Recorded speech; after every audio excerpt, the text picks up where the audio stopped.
G'day everyone, I'm David Reedy. Welcome to Piano Finally, a podcast by an old bloke who's getting around to learning the piano. Finally.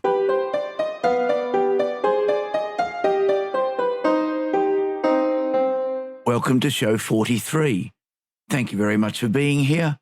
If this is your first time hearing the podcast, I hope you enjoy the episode. If you've come back for more, then thanks. If you're also learning the piano or another musical instrument, let me know how you're going with it. You can contact me at david@pianofinally.show. As I mentioned in last week's show, I went to see Daniil Trifonov play with the Sydney Symphony Orchestra at the Opera House last Saturday. As you would expect, the concert was excellent, with 3 program pieces and 1 extra encore piece by Mr. Trifonov. The concert opened with a piece by Russian composer Anatoly Lyadov, The Enchanted Lake. Apparently, Lyadov is not particularly well known because he was a bit of a procrastinator. He was, perhaps apocryphally, the composer Diaghilev first chose to compose the Firebird Suite, but when he failed to produce any music, it was passed on to Igor Stravinsky. How do I know this seemingly obscure fact? Simple. Before each SSO concert, there is a talk in one of the foyers by a musicologist. The 2 concerts I was at recently were introduced by Natalie Shea, who spoke not only about the music itself, but also about the composer and the situation in which the works were composed. These free talks really add to my enjoyment of the concerts. The second piece of the evening was Daniil playing Rachmaninoff's 4th Piano Concerto, one of the less frequently performed of Rachmaninoff's works. It sounded great and was followed by a brief encore in which Mr. Trifonov played one of his bagatelles. Following the intermission, the final piece was Berlioz's Symphonie Fantastique. As always, a trip to hear some live music is always worth it, and I'd encourage everyone to get out and hear some whenever they get the chance. My next Sydney Symphony Orchestra concert will be in May when Sir Stephen Huff performs Brahms' Piano Concerto No. 1. But there's some more live music before that, but I'll keep that for another show.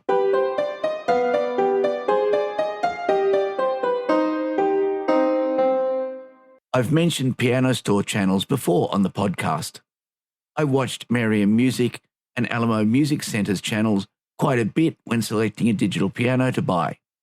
Well, I still like to watch these types of videos, and one shop I've been catching up with recently is Andertons Music Company. Andertons is a music store in Guildford, not the Guildford in Sydney, but the Guildford near London. It's surprising how many places in the United Kingdom have stolen their place names from Australia. Andertons has been in business for more than 60 years, but their YouTube channel is considerably younger. As the shop sells a wide range of musical instruments, including guitars, drums, and keyboards, there is a wide range of videos on the site. I've been watching the keyboard videos on one of their sub-channels. Jack Duxbury usually presents with the occasional special guest on that channel. Although the content is related to electronic instruments rather than acoustic pianos, the information and the demonstrations are great. The channel has a bit of fun with comparison videos that often involve blindfolding a musician and having them play on different keyboards. Not only is it interesting to hear the different instruments, but all these blindfolded players are excellent musicians, so the videos are a great listen, even if you're not thinking of buying a new keyboard. The reviews on the channel are comprehensive, and it is clear that Jack and the other presenters bring many years of real-world experience to their comments. Often a relevant anecdote will accompany a review, and it makes it easier to believe that the opinions of the reviewer are based on their actual feelings rather than on pushing you to buy. Indeed, rarely is there any pressure to make a purchase. And like Merriam and Alamo, the business carries a wide range of different brands, so there is no manufacturer bias that I have noticed. If you want to have a listen to a wide range of keyboard playing and keep up with what's happening in the stage piano and synthesizer world, the Andertons keyboard department videos are worthwhile watching.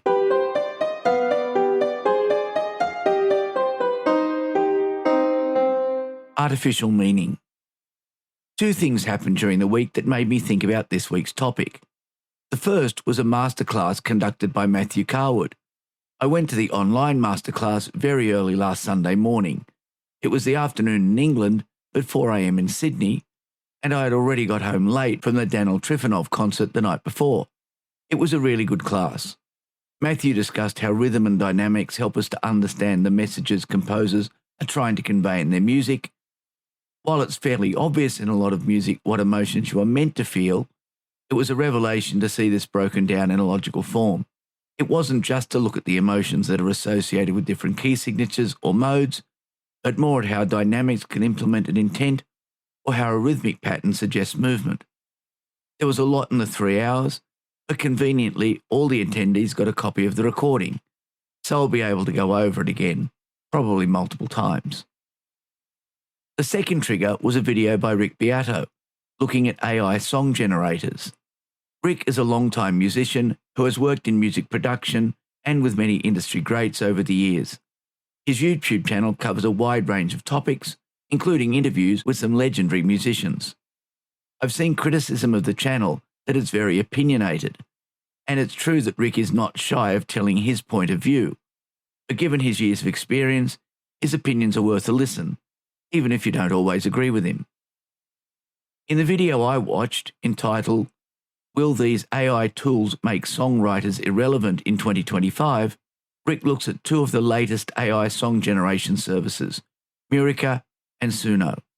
He uses each of the services to generate a couple of versions of a song, and the results aren't terrible, but they sound very generic, and the lyrics really don't make sense, especially when they are matched to different musical styles.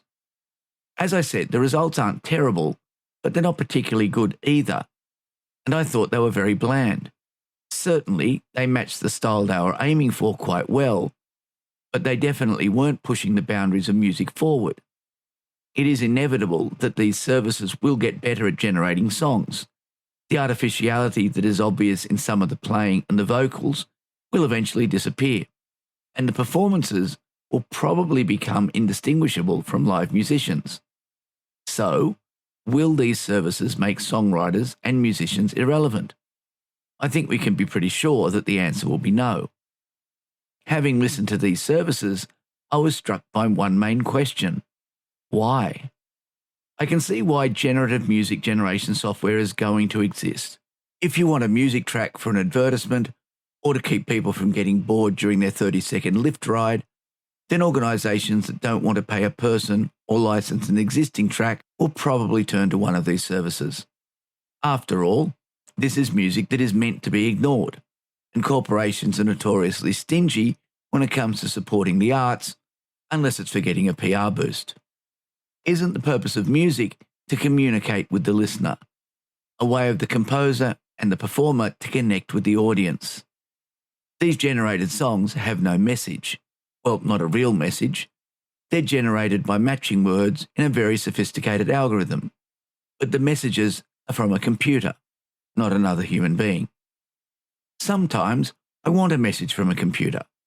I'm quite happy when my computer reminds me of an appointment or lets me know that there is someone at the front door, but I don't want it attempting to tell me what it's feeling. It's not a person, and so why do I want to listen to it? If we look at some of the biggest music artists, their music is often based on their own lives or on issues they find personally important. They write and perform songs because the content is important to them. Authors are the same, writing books because they have a message they want to share. We've all seen authors or artists who start to just worry about the money or the glamour, and inevitably the quality of their output begins to fail. I can think of a number of authors I have read where I really enjoyed their early works, but once they became famous, their books became fairly ordinary. Computer-generated music is the same, except that it never had the authentic meanings to begin with. It has always been about generating income or filling space, not about communication between two people, and that's why I think it will eventually come to nothing outside those situations where filling a gap is all that is important. So I think that it will be a thing for a while. It's new. What it can do is technically impressive, and it's a bit of fun to see where it is good and where it will fail. But it will never capture the true meaning of music, and so it will fade. It will have a place as a space filler, but it will never replace the communication between a composer and their audience.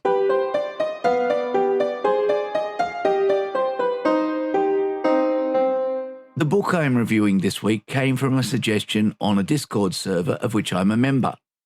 One of the perks of being a Patreon supporter of Bill Hicks is that you get access to the private sections of his Discord server.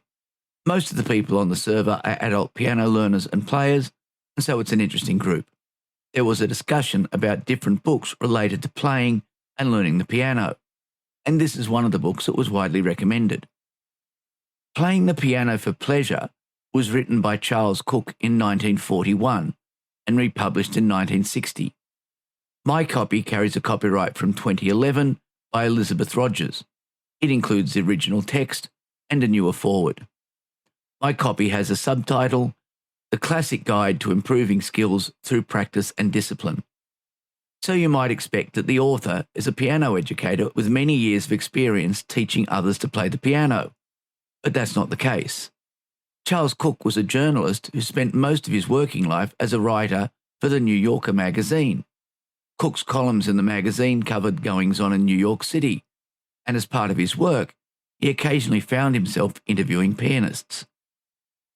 I'm sure that many journalists have found themselves interviewing performers of one sort or another. But Charles Cooke was also an avid amateur pianist. Whenever he talked to a fellow player, whether professional or amateur, he would talk to them about their playing and musical stories. He says in his foreword that although their conversation might prove useless to the New Yorker story, it was highly useful for his hobby. It is all that useless material that has found its way into this book. Cooke divides the book into two sections. The first section, the shorter one, covers the goals one might have as an amateur pianist. In it, Cooke suggests a method of building up a repertoire of pieces that increase in complexity and required skills over the course of years. It is in this section of the book that you start to get an inkling of the way things have changed over the past 80 years. Cooke has no problem thinking that 1 hour of practice each and every day is completely normal. Still, he is writing at a time before the United States had entered the Second World War, when things were considerably simpler, and almost every home had a piano. Also, the options for other forms of in-home entertainment were quite limited. The second, more extensive section of Playing the Piano for Pleasure is entitled Means. It covers the materials you need to achieve the goals in Part 1. The section starts with a suggested daily practice routine of an hour, which includes sight reading, technique exercises, and then work on repertoire. Mr. Cooke points out that as an amateur musician who is learning the piano out of love for the instrument, practicing should never be seen as a chore, but as an enjoyable part of the hobby of piano playing. Chapter 3 in the section looks at selecting pieces for your repertoire. There are 50 suggestions ranging from easy to intermediate. As a guide to Mr. Cooke's levels, the first beginner piece he suggests is Bach's Prelude in C No. 1 from the Well-Tempered Clavier. I'm not sure about you, but I wouldn't consider that a particularly easy piece. The book goes on with a wealth of information that Mr. Cooke gathered from famous pianists during his employment at the New Yorker, and many of the sections include quotations from these pianists to illustrate Cooke's points. Playing the Piano for Pleasure is clearly a book of its time, and some of the advice and stories now seem very far from modern times. That said, though, it is an interesting read and a valuable addition to any amateur pianist library. I got my copy from Amazon as a Kindle book, as I wasn't able to find it locally. There's a link in the show notes.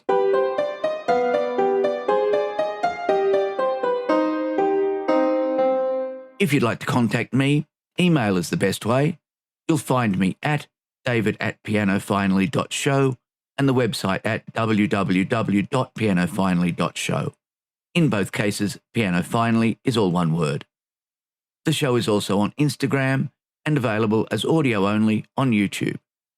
You can subscribe from any popular iOS or Android podcast application or from directories such as Apple Podcasts, Spotify, or YouTube. I also post an excerpt and link for each episode as an Instagram reel. If you're learning an instrument, let me know where you are in your journey, what's going well, and what are the challenges. And so, until the next episode, I hope your piano stays in tune and you enjoy your time at the keys.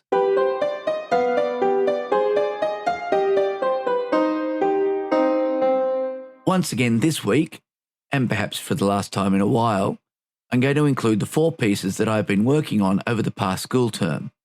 They are Fritz Spindler's Canon, Daniil Gottlob Türk's Bagatelle in F, and Andrew Cragg's Afternoon Snooze and Blackout Blues. All the pieces were recorded in one take, using the Kawai NV10 as the keyboard and Pianoteq 8 on the M4 Pro Mac Mini, emulating the Shigeru Kawai SK-EX in classical recording mode.